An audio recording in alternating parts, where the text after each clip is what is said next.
Salut tout le monde et bienvenue dans le deuxième épisode de ma formation 100% gratuite pour t'apprendre à passer d'un trader débutant à un trader avancé. Dans la première vidéo, nous avons vu les différents marchés, notamment sur le Forex, les indices et les crypto-monnaies. Maintenant que cette base est acquise pour tout le monde, on va pouvoir commencer à parler concret et à rentrer dans la pratique.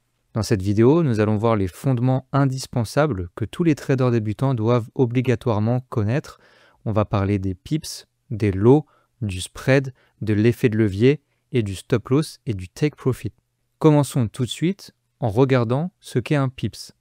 Un pips, c'est une unité de mesure du mouvement du prix sur le marché, un peu comme les centimes lorsqu'on va parler en euros.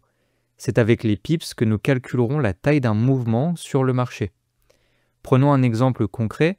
Si l'euro USD passe de 1,10 à 1,10,010, on dira qu'il a bougé de 1 pips.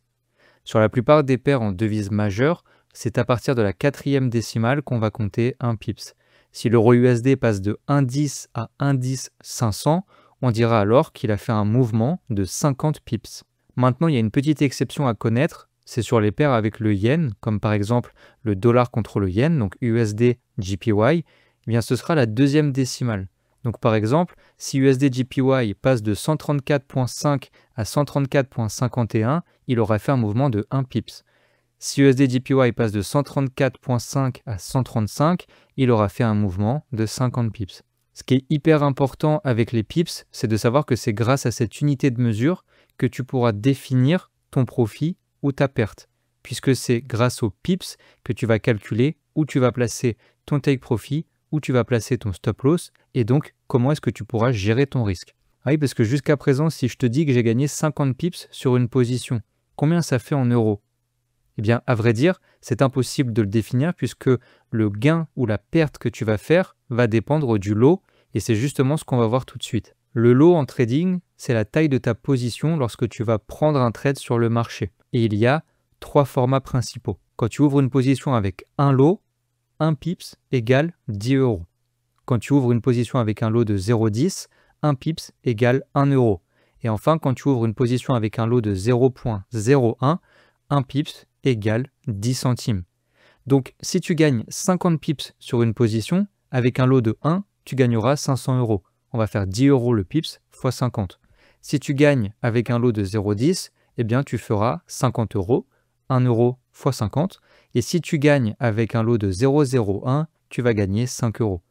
Évidemment, à l'inverse, si tu perds 50 pips avec un lot de 1, tu perdras 500 euros. C'est aussi simple que ça. Dans une prochaine vidéo, on verra concrètement comment est-ce qu'on va calculer son risque en fonction de la taille de son stop loss et du risque qu'on souhaite prendre sur une position. Pour le moment, on s'arrête à la définition du terme. Ce qu'il faut savoir par contre, c'est que lorsque tu vas prendre une position, eh bien, les montants que tu vas parier ne vont pas être forcément initiés avec ton propre capital, puisque sinon tu serais très vite limité, et c'est justement ici que va rentrer en compte l'effet de levier. Le levier en trading, c'est un outil qui va te permettre de multiplier ton capital. Il te permet de contrôler une position plus grosse, avec un capital plus gros, que ton capital réel. Par exemple, avec un effet de levier de 1%, eh bien, un capital de 1000 euros te permettra de trader sur le marché comme si tu avais un capital de 100 000 euros. 1%, donc 1000 fois 100. Et donc, de placer des plus gros lots. Et comme on l'a vu avant, c'est le lot qui va te permettre de gérer ton risque. Donc, plus tu vas mettre un lot élevé, plus tu vas faire des gros profits. Mais inversement, si le trade va contre toi, eh bien, tu feras des plus grosses pertes. Il faut donc toujours utiliser avec précaution l'effet de levier et avoir une gestion du risque intelligente en adaptant un lot à ta position, comme on l'a vu précédemment. On va maintenant voir comment est-ce qu'on va réussir à bien gérer son risque et à définir son lot. La gestion du risque, elle passe principalement par l'utilisation d'un stop loss. Le stop loss, c'est ta protection. Il va te permettre de limiter tes pertes si le marché va contre ta position. Si par exemple tu prends un achat et que le marché part directement en baisse.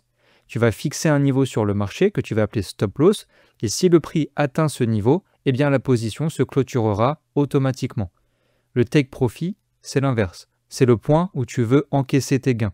Donc si tu es en achat et que le prix monte, eh bien c'est le niveau sur lequel ta position va se fermer automatiquement et tu prends les profits.